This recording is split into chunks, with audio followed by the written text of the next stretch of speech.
Executive Director and CEO at Cyient Limited, joining in on the show right now. Karthikeyan, hi, morning. Great to have you on the show, and thanks for joining in today on ET Now. Just going through your quarterly performance, Karthikeyan, and margins shot up by almost 130 bips. Still on your call, you indicated that you will achieve only lower end of the EBIT guidance of 13 to 14%. Why is that? Thank you. First of all, wish you all a very happy new year, and hope all of you will have a great Sankranti, which is coming up.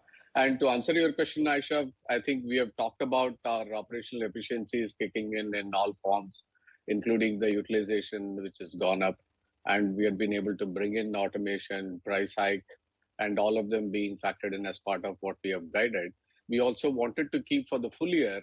We also revised our EPS upwards. I think that is a sign that we are confident about in terms of our performance for this year. Okay. So what is an estimate that you're working with for your margins for the fourth quarter? I think we do see an upside in our margin compared to what we announced for Q3. And we also have some of the one-off costs that we have factored in for some of the operational efficiencies that we have been working on, including space optimization and the hardware, software, and some of the IT-related spend that we had during pandemic. I think we have enhanced our spend to ensure that everybody is enabled for work from home. So we do see some of the one-off expenses that need to be restructured for our new way of working with work from office and the hybrid working models. I think we do see that some restructuring costs will also get factored in as part of our Q4 financials. Now, Mr. Natarajan, your commentary in the con call and to the press release was pretty optimistic. You've spoken about ending FY23 on a fairly strong note, that Q4 as well will be better than Q3. So we want to just understand what is really sparking this confidence, given the fact that there are so many external uncertainties at a time like this. Sure, I think we have talked about this even in our last two of the investor calls, and we said we expect H2 to be better than H1. I think which is happening to be true, and we delivered a strong, robust numbers in Q3. And we do feel that some of our strong verticals like aerospace, they're coming back. We also guided aerospace is likely to grow in double digit for the next quarter.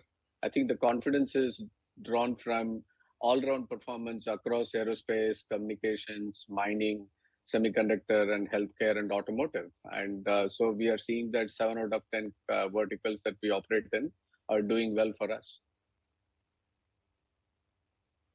All right. So given this kind of confidence and the fact that your FY23 EPS exit rate will be 16, you are poised then on and are on track to strongly beat your FY24 EPS guidance of 60?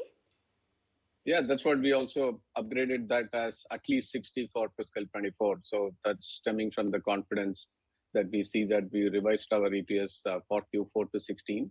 And we said for fiscal 24, we would be able to do at least 60 plus. Lil Wayne was quite strong this quarter at about $237 million. What's the nature of these deals? And is this a sustainable number? No, I think we need to look at this. There are seasonalities factored in, and some customers would want to release the purchase orders around Q3 of our financial year, some in Q4.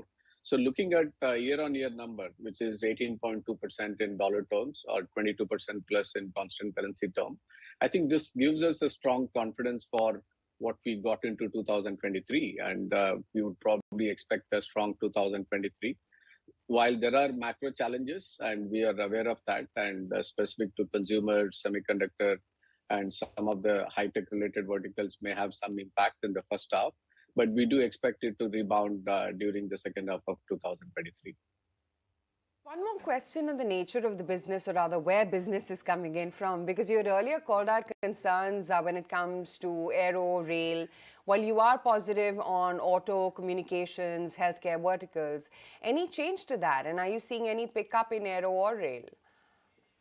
Yeah, that's what we guided. We said the aerospace is back with the recovery. I think this is strongly helped by what China has been doing for last 12, 18 months on zero COVID policy being withdrawn.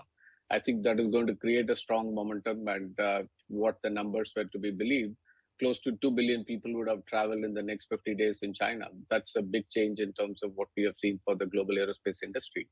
So one is the number of revenue passenger miles is likely to surpass in 2023 the numbers of 2019. I think that's definitely showing a strong recovery in our aerospace business as well.